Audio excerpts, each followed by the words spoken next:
사전에 보면 이 낙심이라는 단어를 이렇게 이야기했습니다. 떨어질 낙자의 마음 심자. 바라던 일이 되지 않아서 마음이 툭 하고 떨어지는 거죠. 낙심. 이 낙심이라는 바이러스에 감염되면 이 삶의 의욕을 다 잃어버리게 됩니다.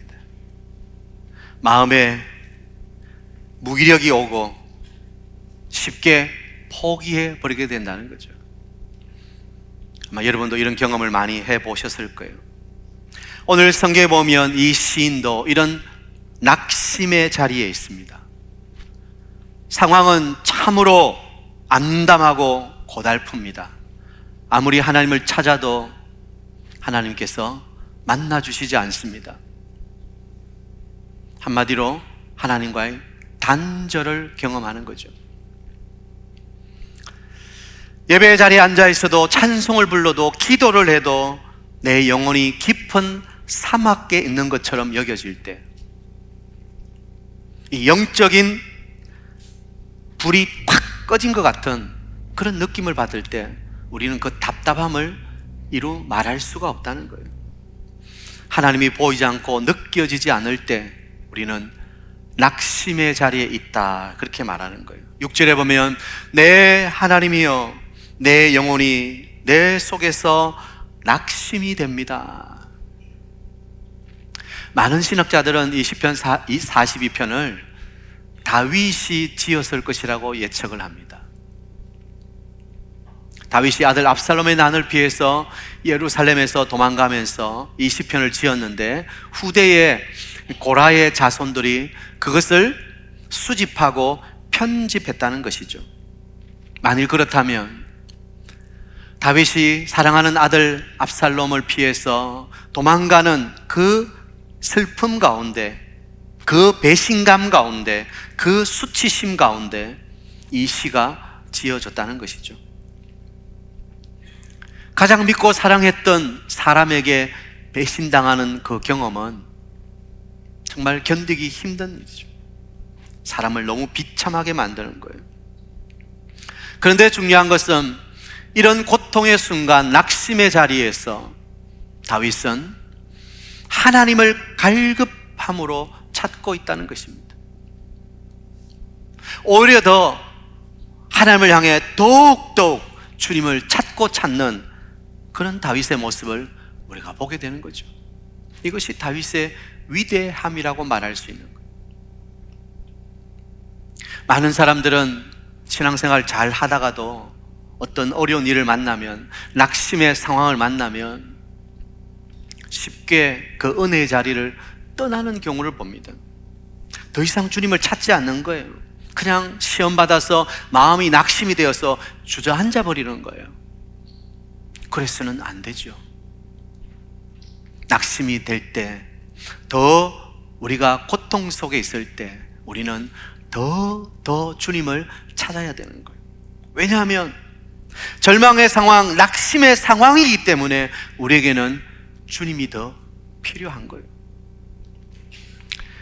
오늘 다윗이 왜 낙심할 수밖에 없었는지 그 이유를 살펴보고, 그리고 또 다윗은 그 낙심의 자리에서 어떻게 회복되고 일어설 수 있었는지 교훈을 받고자 합니다. 첫 번째, 다윗의 낙심의 이유가 뭔가요? 상황적 이유예요. 앞에서도 말씀드렸지만 다윗이 아들 압살롬의 난을 피해서 지금 도망와 있습니다. 예루살렘에서 멀리 떨어져 있습니다. 근데 그 예루살렘이 어떤 곳이죠? 거기는 하나님의 성전이 있는 곳입니다.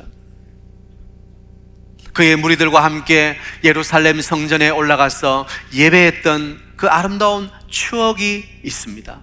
그런데 지금은 너무 멀리 떨어져 있어서 그 하나님 전에 나아가지 못하는 다윗의 이 고통을 이해하시겠습니까? 우리도 몇 년 전에 코로나가 왔을 때 이 현장 예배 문이 닫혀버렸죠. 그래서 예배에 오고 싶지만 예배에 나오지 못하고 그냥 교회 주변을 빙빙 돌다가 돌아가신 분도 계시고, 또 가정에서 텔레비전으로 온라인으로 예배 드릴 때 여러분 마음이 어떠셨어요?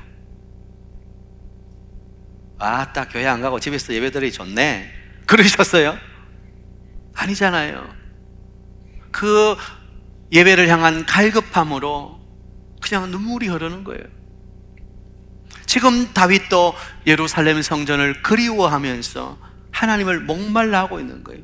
그러나 도망왔기 때문에 예루살렘에 갈 수 없는 이 환경, 상황적 이유 때문에 다윗은 마음에 낙심이 되는 거예요. 얼마나 낙심이 되는가? 그 목마른 사슴이 시냇물을 찾기에 갈급한 심정으로 하나님을 향해 목말라 하고 있는 거예요. 그래서 1절에 하나님이여 사슴이 시냇물을 찾기에 갈급함같이 내 영혼이 주를 찾기에 갈급하니이다, 그렇게 고백하는 거예요. 여러분, 사슴이라는 동물을 잘 아시죠? 이 사슴은 피가 아주 뜨거운 동물이라고 합니다. 그래서 갈증을 잘 견디지를 못하는 거예요. 한번 목이 마르면 물을 찾아서 숨을 헐떡이면서 정신없이 달려간다는 거예요. 그 물 있는 곳을 향해서 그냥 확 달려서 벌컥벌컥 물을 마시는. 지금 다윗이 그 목마른 사슴처럼, 그 물을 찾아 헤매는 사슴처럼 예루살렘에서 멀리 떨어져서 예배하지 못하는 그 자신의 마음을 그렇게 애타하며 목말라하며 헐떡이고 있다, 그렇게 말하고 있는 것입니다. 여러분, 우리가 하나님 은혜로부터 멀리 떨어져 있으면 그것은 마치 광야에 있는 것과 같습니다. 메말라지는 거예요. 건조해지는 거예요. 우리가 하나님 말씀을 먹지 못하면 우리 영이 배고파 점점 시들어가는 거예요. 그래서 다윗은 지금 이런 상황적 이유 때문에 낙심하고 있는 거예요. 또 두 번째는 관계의 이유 때문입니다. 10절에 보면 내 뼈를 찌르는 칼같이 내 대적이 나를 비방하여 널 내게 말하기를 내 하나님이 어디 있느냐 하도다. 주위의 사람들이 다윗을 향해 손가락질하며 네가 그렇게 믿고 따르던 하나님이 왜 너를 도와주지 않는 거냐? 정말 하나님이 살아계신 거냐? 하나님이 너를 사랑하시기는 사랑하시냐? 그렇게 조롱과 비난을 쏟아붓고 있습니다. 그래서 마치 뼈가 부러지는 것처럼 다윗은 그 사람들의 말 때문에 고통하고 있는 거예요. 낙심하고 있는 거예요. 또 3절에 보면 사람들이 종일 내게 하는 말이 내 하나님이 어디 있느냐 하오니 내 눈물이 주야로 내 음식이 되었도다. 그냥 우는 정도가 아니에요. 눈물이 멈추지 않아서 계속 흐르는 거예요. 그러니까 그 눈물을 밥그릇에 받을 수 있는 거예요. 식음을 전폐하고 그 눈물로 그냥 삼키는 거예요. 얼마나 속이 상할까요? 여러분, 우리가 잘 알듯이 때로는 환경적 어려움은 그래도 좀 이겨낼 만합니다. 그런데 주위에 믿었던 사람들로부터 오해받고 모함을 당하고 비난의 소리를 들을 때 우리는 정말 견디기 힘든 거예요. 그냥 낙심에 빠져버리고 마는 거예요.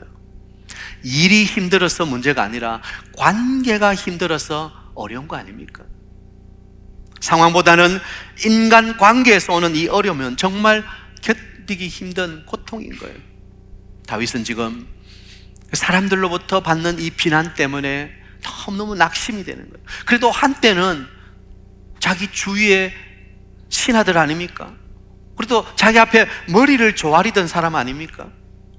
그런데 지금은 손가락질하면서 비방하면서 더 이상 너는 하나님께 도움을 받지 못한다고, 네 하나님이 어딨냐고 조롱하는 그 사람들 때문에 다윗은 지금 심히 낙심해 있다는 것입니다.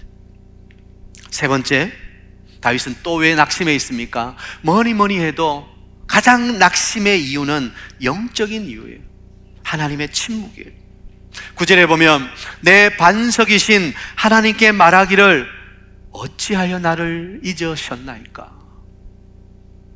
다윗은 반석이신 하나님, 흔들리지 않고 견고한 신뢰할 수 있는 하나님이라고 확신했었는데, 그 하나님께서 자신의 부르짖음에 눈물에 응답하지 아니하시고 침묵하시고 잠잠하시니까 다윗은 이 영적인 단절 때문에 너무 고통스러운 거예요. 나는 더 이상 하나님의 도움을 받지 못한다고 생각하니까 얼마나 낙심이 되겠어요. 여러분, 우리의 신앙생활에 가장 중요한 게 뭡니까? 하나님과의 관계예요. 하나님과 교제하는 거예요. 그런데 어느 순간 내가 아무리 하나님을 찾아도 하나님이 마치 안 계신 것처럼 느껴지고, 하나님께서 더 이상 나를 사랑하시지 않는 것처럼 생각될 때 그 영적인 단절의 그 고통은 이루 말할 수가 없는 거예요. 이 영적 낙심, 영적 침체, 그것은 우리를 가장 고통스럽게 만드는 거예요. 다윗은 지금 그런 삼중고에 빠져 있는 거예요. 환경 상황적으로 예루살렘에 멀리 떨어져 있어서 하나님을 예배하지 못하는 그 하나님에 대한 목마름으로 갈급해하고 있어. 주위의 사람들은 손가락질하며 너는 더 이상 이제 하나님의 도움을 받지 못한다, 너는 끝났다. 그렇게 밤낮으로 부르짖어도 기도해도 하나님께서 묵묵부답하실 때, 이 영적인 단절 때문에 다윗은 낙심의 자리에 빠져 있는 거예요. 자, 그런데 중요한 것은 다윗은 이 낙심의 자리를 박차고 일어났다는 거예요. 그 낙심의 자리에 머물러 있는 것이 아니라 그 자리에서 벌떡 일어나서 다시 회복되더라는 것입니다. 이것이 중요한 것이죠. 우리가 살아가면서 낙심의 자리를 만나게 됩니다. 피하고 싶지만 그럴 수가 없어요. 낙심의 자리에 서 있게 돼요. 중요한 것은 빨리 그 낙심의 자리를 벗어나는 거예요. 이기는 거예요. 승리하는 거예요. 오늘 다윗을 보면서 어떻게 우리가 만나는 그 낙심의 자리에서 이기고 승리할 수 있을까? 이것이 중요한 거예요. 첫 번째, 받아합시다. 현실을 인정하는 것입니다. 네, 그 낙심의 자리를 그냥 인정하세요. 나는 아니야, 내가 그럴 리 없어, 나 시험 안 들었어, 내가 어떤 믿음의 사람인데, 그렇게 해서는 안 돼요. 오히려 그것을 인정해버리는 거예요. 의사들의 말에 의하면 사람이 중한 병에 걸렸을 때 그 반응하는 것, 그것이 보통 3단계를 거친다고 합니다. 첫 번째는 부정이에요. 도무지 믿지 못하는 거죠. 아니, 내가 어떻게 그런 병에 걸려? 아니야, 그럴 리가 없어. 부정하는 거예요. 두 번째는 원망하는 거예요. 아니, 내가 뭘 잘못했기에 왜 내게 이런 병이 오는 거야? 내가 왜 이래야 되는 거야? 분노와 원망으로, 그리고 상실감에 빠진다는 거예요. 세 번째는요, 인정하는 거예요. 시간이 지나면 이제 그 사실을 받아들이고 인정하는 거예요. 그런데 중요한 것은 그렇게 인정해야 치료가 시작되는 거예요. 부정하고 원망하고 나 아니야, 그럴 리가 없어, 아니야, 그렇게 해서는 치료가 안 되죠. 그걸 받아들이고 의사에게 맡겨야 치료가 시작되는 거예요. 마찬가지예요. 우리가 낙심의 자리를 만났을 때 내가 그래도 목사인데, 장로인데, 내가 그래도 새벽 기도하고 늘 기도하는 사람인데 내게 그렇게 자꾸 자기의 감정과 느낌으로 나가면 안 되는 거예요. 여러분, 자기 감정에 너무 집중하지 마세요. 감정에 계속 빠져들게 되면 현실을 왜곡하는 일이 일어나는 거예요. 느낌은 내가 어떤 상황에 있는지에 대한 현실을 바로 직시하지 못하게 만드는 거예요. 감정을 숨기지 말고 감정을 드러내야 돼요. 오히려 그 감정 안에서 자기 자신을 인정해야 돼요. 그래, 나는 연약한 사람이야, 나는 너무 부족해. 이 낙심의 자리에 빠질 수밖에 없어. 그것을 받아들이고 인정해야 된다. 그리고 자신과의 대화를 시작하세요. 5절에 보면 내 영혼아 내가 어찌하여 낙심하며 어찌하여 내 속에서 불안해하는가. 이 말을 잘 들어야 돼요. 내 영혼아 내가 어찌하여 낙심하며 어찌하여 내 속에서 불안해하는가. 이것은 부정이 아닙니다. 원망이 아닙니다. 이것은 오히려 인정하면서 자기 자신과 대화하는 거예요. 자신의 감정을 드러내고 내면을 숨기지 말고 질문을 던지는 거예요. 그렇게 계속 대화하다 보면 더 이상 문제가 아니라 하나님께로 방향이 바뀌는 것을 경험하게 되는 거예요. 계속 고민하고 낙심의 자리에 머물러 있는 것이 아니라 자신에게 질문함으로 문제에서 빠져나와 하나님께로 시선을 향하게 되는 거예요. 그러니 인정한다는 것은 치료의 출발점이 되는 거예요. 여러분, 낙심의 자리에 주저앉아 있지 말고 그 자리를 인정하고 하나님을 바라보시기를 축복합니다. 제가 자주 말씀드리지만 우리는 자꾸 낙심의 엑스레이를 찍어요. 여러분, 엑스레이를 찍을 때 어떻게 해요? 그 기계 앞에 가서 찍고 옆으로 찍고 뒤로도 찍고 뭐 그렇게 안 합니까? 집에 누워가지고 염려의 엑스레이를 찍는 거예요. 침대에 누워가지고 아이고 어떡하나, 아이고 어떡하나, 아이고 어떡하나 하면서 이리저리 막 염려의 엑스레이를 찍고 있어요. 그것을 인정하고 받아들이고 그리고 자기 감정에 솔직해지고 자신과 대화를 시작하는 거예요. 너 그렇게 약한 존재잖아. 그러니 너 그 낙심의 자리에서 하나님을 바라봐. 하나님을 의지해야지. 문제에서 빠져나와 하나님께로 방향을 바꾸라는 것입니다. 그러면 문제 해결이 시작되는 거예요. 사랑하는 성도 여러분, 어떤 낙심의 자리에 계십니까? 부정하지 말고 원망하지 말고 받아들이고 인정하시고 여러분과 솔직한 대화를 시작하시길 바랍니다. 그 문제가 아니라 하나님께로 점점 여러분의 시선이 옮겨갈 줄 믿습니다. 그러면 해결되는 거예요. 두 번째, 다윗은 어떻게 낙심의 자리를 극복했는가? 하나님이 지난날 베푸신 은혜를 기억했다는 거예요. 받아봅시다. 은혜를 기억하는 것입니다. 4절 말씀에 보면 내가 전에 성의를 지키는 무리와 동행하여 기쁨과 감사의 소리를 내며 그들을 하나님의 집으로 인도하였더니 이제 이 일을 기억하고. 물론 다윗은 지금 이전 일을 기억하면서 마음이 너무 힘들어요. 그렇지만 그것을 기억해냄으로 말미암아서 과거 성전에서 예배드리던 일을 회상함으로 말미암아서 다시 은혜를 회복하게 되는 거예요. 특별한 순간을 기억해내는 것은 지혜로운 일입니다. 영적으로 좋은 기억을 가지고 있는 것은 아주 복된 일이에요. 왜냐하면 이전에 하나님이 베푸셨던 그 은혜의 기억이 오늘을 또 살아내게 하는 버팀목이 되기 때문에, 다른 말로 하면 그 과거에 함께 해주셨던 변함없는 하나님의 은혜가 오늘도 살아가게 하는 믿음이 된다는 거예요. 그때 그 고난의 자리에서 나를 이렇게 건져주셨던 그 하나님, 오늘도 이 자리에서 반드시 건져주실 거야. 그 과거를 오늘의 현실로 가져올 수 있는 거예요. 그래서 기억이라고 하는 것은 너무 중요한 거예요. 물론 이전에 상처받았던 기억, 안 좋은 기억들은 없애야죠. 그러나 은혜의 기억은 잊으면 안 되는 거예요. 은혜의 기억은 붙들고 있어야 되는 거예요. 광야 40년 이스라엘 백성들이 뭘 잘못했죠? 하나님의 은혜를 잊어버렸기 때문에.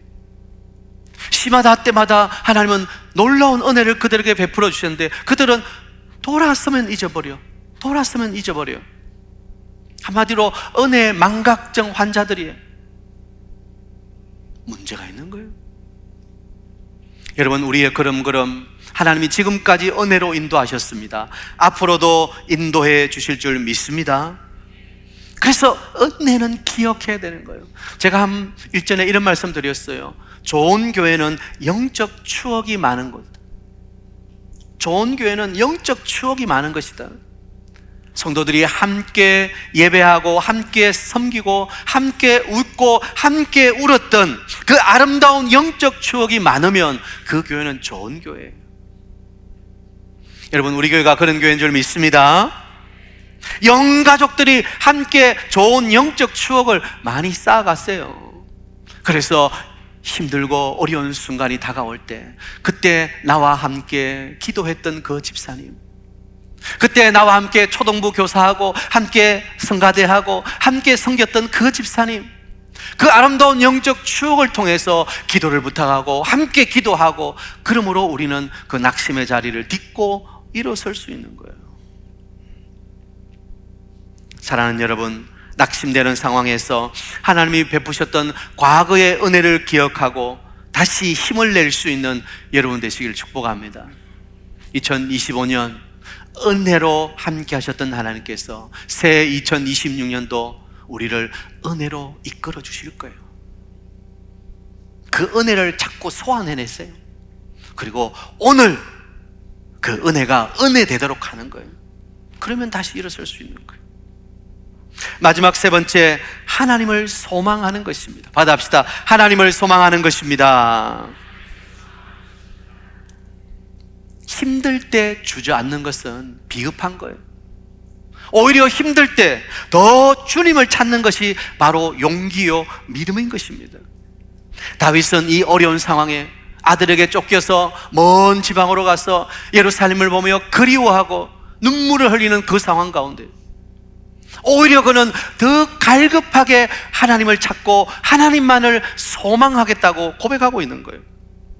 하나님이여, 사슴이 시냇 물을 찾기에 갈급함같이 내 영혼이 주를 찾기에 갈급하니이다. 이 다윗의 간절한 부르짖음에 우리는 주목해야 되는 거예요. 아무리 상황이 옥죄어 온다 할지라도, 아무리 상황적 낙심의 이유가 있다 할지라도, 아무리 식음을 전폐하고 흐르는 눈물 때문에 밥을 먹을 수 없다 할지라도,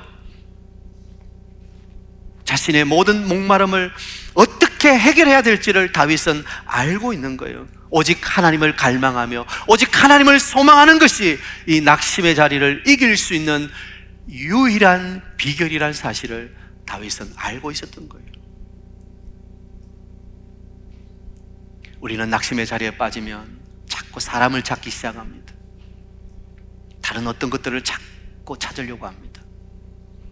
그러나 여러분, 하나님만이 우리의 유일한 소망이신 거예요. 하나님만이 우리를 그 낙심의 자리에서 끌어올려서 우리를 반석 위에 세워주실 수 있는 분이세요. 하나님은 지금 보이지 않아도 일하고 계시는 분이에요. 하나님은 지금도 역사하시는 거예요. 마귀는 우리로 하여금 자신의 비참한 상태에 빠져나오지 못하도록 계속해서 그 문제를 바라보게 하는 거예요. 낙심에 머물러 있게 하는 거예요. 우울하게 만드는 거예요. 그러나 믿음의 사람은 그 문제에서 빠져나와서 하나님을 바라보는 거예요. 우리의 시선을 하나님께 고정해야 되는 거예요. 여러분, 그렇게 선포하세요. 내 영혼아, 내가 어찌하여 낙심하며 어찌하여 내 속에서 불안해하는가? 너는 하나님께 소망을 두라. 선포할 수 있어야 되는 거예요. 더 이상 마귀의 속삭임에 귀 기울이지 마세요. 우리의 시선을 하나님께로 향해야 되는 거예요. 우리가 믿는 하나님이 어떤 분이세요? 그분은 지금도 역사하고 계시는 분이에요. 우리 눈에는 보이지 않지만 그분은 지금도 우리를 위해서 역사하고 계시는 분이에요. 그분은 우리를 위해서 약속해 주신 분이세요. 내가 너를 떠나지 아니하고 버리지 아니하리라. 인간의 약속은 손바닥 뒤집듯이 뒤집을 수 있지만 우리 하나님의 약속은 그럴 수 없는 거예요. 신실하신 하나님이세요. 한번 약속하신 것은 영원히 지키시는 거예요. 여러분, 하나님이 우리를 떠나지 아니하고 우리를 버리지 아니하실 줄 믿으시기 바랍니다. 그 하나님의 이름이 임마누엘이에요. 우리와 영원히 함께 하신 그분만이 우리를 능히 도우실 수 있는 분이십니다. 그분만이 우리의 유일한 소망이신 거예요. 여러분, 마틴 루터 잘 아시죠? 종교개혁자 마틴 루터. 마틴 루터가 종교개혁을 하다가 너무 반대도 많고 힘이 들어서 어느 날은 그냥 자기 방에 들어 누웠어요. 도무지 못하겠다. 이 광경을 본 아내가 나가서 상복을 입고 다시 방으로 들어왔어요. 루터가 깜짝 놀라서 여보 누가 죽었어? 왜 상복을 입었어? 아내 하는 말이 네, 죽었습니다. 누가? 하나님이 죽으셨습니다. 루터가 화난 목소리로 아니 그게 무슨 말이에요 여보? 하나님이 죽으시다니 하나님이 어떻게 죽으신단 말인가? 그때 이 부인이 이렇게 대답했다고 합니다. 하나님이 살아계시다면 당신은 왜 그리 낙심하고 있습니까? 당신의 모습을 보니 정말 하나님은 죽으신 것 같습니다. 이 말을 들은 루터는 다시 그 자리에 벌떡 일어나서 종교개혁을 향해 힘차게 전진해 나갔다고 합니다. 여러분, 마음이 낙심의 자리에 있습니까? 하나님으로 채우시기 바랍니다. 하나님을 갈망하며 하나님을 소망하십시오. 우리의 낙심의 가장 근원적인 이유는 하나님으로 채워져야 할 우리의 영혼이 비어있기 때문에, 하나님으로 채워져야 할 우리의 마음이 비어있기 때문에 낙심이 되는 거예요. 다시 하나님으로 채우세요. 하나님이 우리와 함께 하신다면, 그 사실을 우리가 확신할 수 있다면, 그 하나님을 소망할 수 있다면 우리는 그 낙심의 자리에서 다시 일어날 수 있는 거예요. 우리 11절 말씀을 다 함께 읽습니다. 11절 시작. 내 영혼아, 내가 어찌하여 낙심하며 어찌하여 내 속에서 불안해하는가? 너는 하나님께 소망을 두라. 나는 그가 나타나 도우심으로 말미암아 내 하나님을 여전히 찬송하리로다. 아멘. 소망은 하나님께 있습니다. 하나님을 바라보는 순간 다시 우리 안에 찬송이 회복될 줄 믿습니다. 상황은 변화되지 않는다 할지라도 우리의 마음이 변화되는 거예요. 하나님이 우리와 함께 하심을 확신하고 우리 마음이 하나님으로 채워지면 부정과 원망의 소리가 하늘의 새 노래 찬송으로 변화되는 거예요. 그래서 다윗처럼 내가 여전히 찬송하리로다 고백할 수 있는 거예요. 우리 사이등교회 모든 성도님들이 낙심의 자리를 훌훌 털고 일어나 다시 하나님을 소망함으로 여러분의 찬송을 부를 수 있는 우리 사이등교회 모든 믿음의 식구들 다 될 수 있기를 축복합니다.